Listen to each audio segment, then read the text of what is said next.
జగదాంబకి వెళ్ళేవారు ఎంతమంది ఉన్నారు? Hi guys, welcome to our movie review channel. ఈరోజు రివ్యూ వచ్చేసి శుభం మూవీ రివ్యూ. ఈ మూవీని మన సమంత గారు ప్రొడ్యూస్ చేశారు.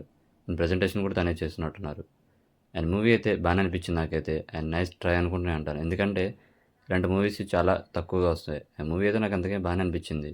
అండ్ స్టోరీకి వచ్చేస్తే కొత్తగా పెళ్ళైన వాళ్ళు అండ్ ఇంట్లో మనకు తెలిసిందే కదా, సీరియల్ చూసిన వాళ్ళు ఎలాగా ఎఫెక్ట్ అవుతుంది దానివల్ల, అండ్ రియల్గా ఉంటే ఎలా ఉంటుందో అనేది తినుకొని తీశారు. మూవీ అయితే బాగా అనిపించింది నాకైతే.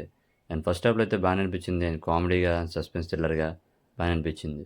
అంటే మరీ ఎక్కువ కాదనుకోండి, పర్లేదు, లైట్ వెయిటెడ్గా చూడొచ్చు అంతే. బాగా అనిపించింది నాకైతే. అండ్ సెకండ్ హాఫ్ కూడా అలాగే అనిపించింది, బట్ లాస్ట్లో కనెక్ట్ అయినది బాగా అనిపించింది నాకైతే.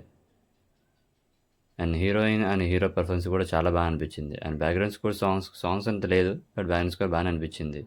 ఓవరాల్గా అయితే డీసెంట్ మూవీయే. అంటే మనం అనుకుంటాం ఎక్కువ హర్రర్ థ్రిల్లర్ కాబట్టి హర్రర్ సీన్స్ ఉంటాయి ఇవి అని, బట్ అలాంటివి ఏముండవు. అంత జస్ట్ చిన్న చిన్న తప్ప, అంతకుమించి ఏం లేదు. నాకైతే హీరోయిన్ అయితే బాగానే అనిపించింది. అండ్ యాక్టింగ్ పర్ఫార్మెన్స్ కూడా చాలా బాగానే అనిపించింది నాకైతే.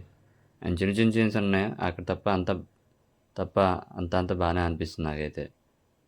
అండ్ ఇప్పుడు లాస్ట్‌లో సమంత గారు కూడా ఉంటుంది. ఇంటర్వెల్ తర్వాత కూడా ఉంటుంది. తను కూడా ఎంట్రీ ఉంటుంది. తన వల్ల కూడా ఏమవుతుందో చూసా, బట్ అది కూడా అంత ఇంపాక్ట్‌గా అనిపించలేదు. ఏదో సోగా వెళ్ళిపోతుంది అనిపించింది నాకైతే. పర్లేదు, చూడొచ్చు, మూవీ అయితే బాగానే అనిపించింది నాకైతే. ఈ వీకెండ్‌లో ట్రై చేయండి. బట్ లేదు, ఓటీటీ వచ్చే వరకు వెయిట్ చేయండి, పర్లేదు. నాకైతే సమంత గారి క్యామియో అయితే అంతకేం అనిపించలేదు.